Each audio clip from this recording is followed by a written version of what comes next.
It would be unfair if you haven't heard of Thomas Sowell or haven't read any of his works, particularly if you are interested in the United States of America, its politics, its intellectuals, philosophers. Thomas Sowell is a conservative intellectual, but he gets a lot of respect from all sides. He's been an economist, a political theorist, and a philosopher, and has written a number of books. He gets a lot of appreciation for putting forward his points very rationally and with a lot of empirical data behind it. And he makes a lot of interesting points in his books which you won't find in normal conversations in the media or otherwise. What I find particularly interesting about his works is that he constantly challenges some of the fundamental assumptions we make in our intellectual discourse, particularly when it comes to political discourse. So it would be nice if you get time to read his works. And today I'm going to give you a glimpse of his writing, his views on race. He's an African American himself, but he doesn't really like the identity politics that goes behind it. So let me read some of his writings on the subject. Here we go. Racial discrimination is usually not very discriminating, in the sense in which a wine connoisseur is discriminating in being able to detect subtle differences in tastes, aromas, or vintages. When Marian Anderson was refused permission to sing in Washington's Constitution Hall in 1939, it had nothing to do with her characteristics as a singer or as a person. She was black, and that was it.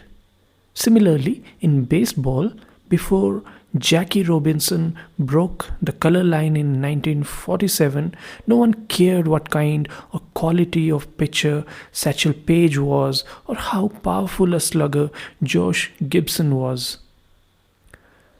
They were black, and that was enough to keep them out.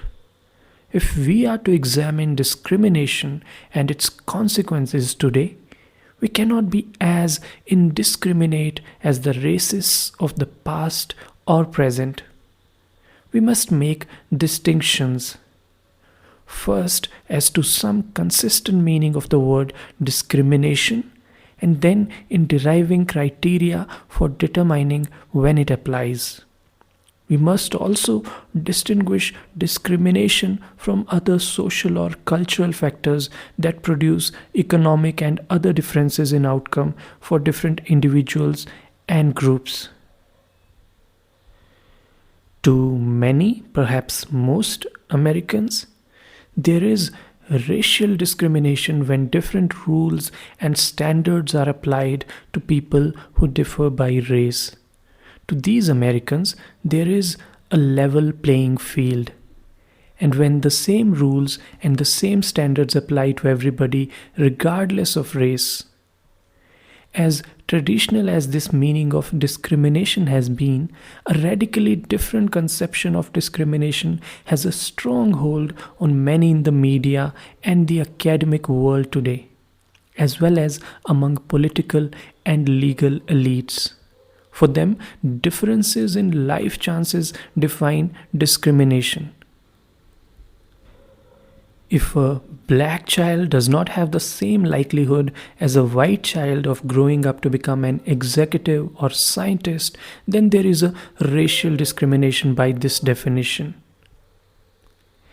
Even if the same rules and standards are applied to both in schools, the workplace, and everywhere else. For those with this definition of discrimination, creating a level playing field means equalizing probabilities of success. Criteria which operate to prevent this are considered by them a form of discrimination in effect, even if not in intent. Whatever definition and accompanying set of policies one believes in, a serious discussion of racial discrimination or of racial issues in general requires that we lay our cards face up on the table and not hide behind ambiguous and shifting words that render any attempt at dialogue futile and ultimately poisonous. For purposes of our discussion here, the definition of discrimination will be the traditional one. Other views behind other definitions will not be dismissed, however, but will in fact be examined closely. Definitions are not chosen out of thin air. Underlying different definitions of racial discrimination are different beliefs about the way the world operates. So long as these beliefs confront each other only as opposing dogmas, there is no resolution other than by trying to shout each other down or prevail by force, whether political or physical.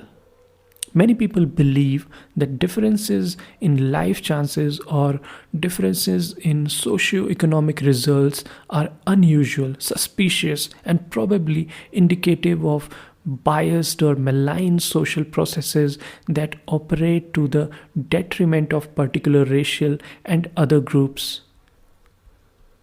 While there have been certainly numerous examples of discrimination in the traditional sense of applying different rules or standards to different groups in the United States and in other countries of the world, that is very different from claiming the converse, that group differences in prospects or outcomes must derive from this source. Intergroup differences have been the rule, not the exception, in countries around the world and throughout centuries of history. Today, one need only turn on a television set and watch a professional basketball game to see that the races are not evenly or randomly represented in this sport, or not in proportion to their representation in the general population of the United States. Racially, the teams do not look like America. Although not visible to the naked eye, neither do the beer companies that sponsor this and other athletic events. Most, if not all, of the leading beer producing companies in the United States were founded by people of German ancestry. So were most of the leading piano manufacturers. Nor is German domination of these two industries limited to the United States. The kind of demographic overrepresentation in particular lines of work found among blacks in basketball or Germans in beer brewing and piano making can also be found among Jews in the apparel industry, not just in the contemporary New York, but also in the history of medieval Spain or the Ottoman Empire, the Russian Empire, Brazil, Germany, and Chile. At one time, most of the clothing stores in Melbourne were owned by Jews, who have never been as much as 1% of the Australian population. Most of the people laying cable in Sydney, Australia, are of Irish ancestry. All the billionaires in Thailand and Indonesia are from Chinese ancestry. 4/5 of donut shops in California are owned by people of Cambodian ancestry. The list goes on and on and on. It would not no feat to fill a book with statistical disparities that have nothing to do with discrimination.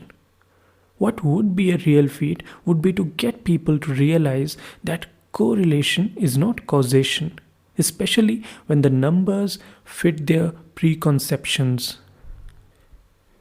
Very often, The groups predominating in a particular field have no power to keep others out, except by excelling in the particular activity. Blacks cannot discriminate against whites in basketball, where the franchises are owned by whites. The Chinese minority in Malaysia or Indonesia cannot stop Malaysians or Indonesians from opening businesses, though historically most of the major domestic enterprises in both countries were created by people of Chinese ancestry. Nor could immigrants from India stop either blacks or whites from opening businesses in Kenya, though Indian entrepreneurs were once so predominant in Kenya and other parts of East Africa that the rupee became the predominant currency in that region.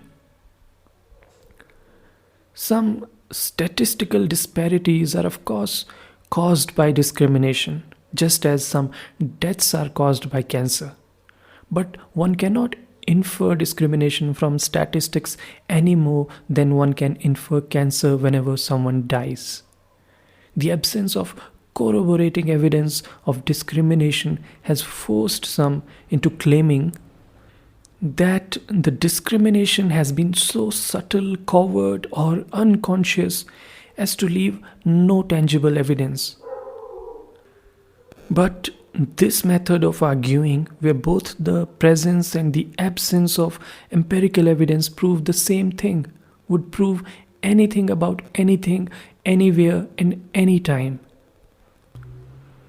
Perhaps the most sweeping explanation of intergroup differences is that people are innately genetically different and that these differences permeate everything they do. As Madison Grant put it in his best-selling book, The Passing of the Great Race, in the early 20th century, race is everything. Virtually, no one believes that anymore, and the Nazis revolted the world by showing where such doctrines can lead. However, the innate inferiority doctrine remains important socially and politically because it is an ominous presence in the background of discussions about other immediate practical issues. Much of the tone and substance of what is said today reflects a desire of many whites to escape the charge of racism and of many blacks to escape the charge of inferiority. A whole range of current trends, from cultural relativism to bombastic Afrocentrism, are hard to explain on their own intrinsic merits without reference to the ominous racial doctrines that they are seeking to exorcise. Without getting into the IQ controversy that I have dealt with elsewhere, history alone makes it hard to believe in fixed or innate superiority or inferiority among the peoples of the world. 1,000 years ago, the Chinese were clearly far more advanced than the Europeans, whether technologically, organizationally, or economically. Equally clearly, that relationship has reversed in recent centuries without any corresponding changes in the genetic makeup of either the Chinese or the Europeans. Within a much short period of time, Eastern European Jews in the United States went from having below average scores on intelligence tests during the First World War to having above average scores on such tests within one generation afterward. The enormous variety of geographic, cultural, demographic, and other variables makes an even random or equal distribution of skills, values, and performances virtually impossible. How could mountain peoples be expected to have seafaring skills? How could an industrial revolution have occurred in the Balkans where there are neither the natural resources required for it nor an economically feasible way of transporting those resources there? How could the indigenous peoples of the Western Hemisphere have transported the large loads that were transported overland for great distances in Europe and Asia, when the Western Hemisphere had no horses, oxen, camels, or other comparable beasts of burden? Add to this great differences in the flora, fauna, climate, disease environments, topography, and fertility of land from one region of the world to another, among other variables, and the prospects of equal achievements among peoples whose cultures evolved in very different settings shrinks to the vanishing point, even if every individual in the world had identical genetic endowments at the moment of conception. Nor are the effects of these environmental factors likely to vanish immediately when people from a given culture in a given environment move to another culture in another environment. Particular skills and general attitudes may follow the same people around the world. Given that Germans were brewing beer in the days of the Roman Empire, there is no reason to be surprised that they continue to brew beer in different places. Even when two groups begin to acquire skills initially foreign to both, they may do so making different choices and applying themselves to different things.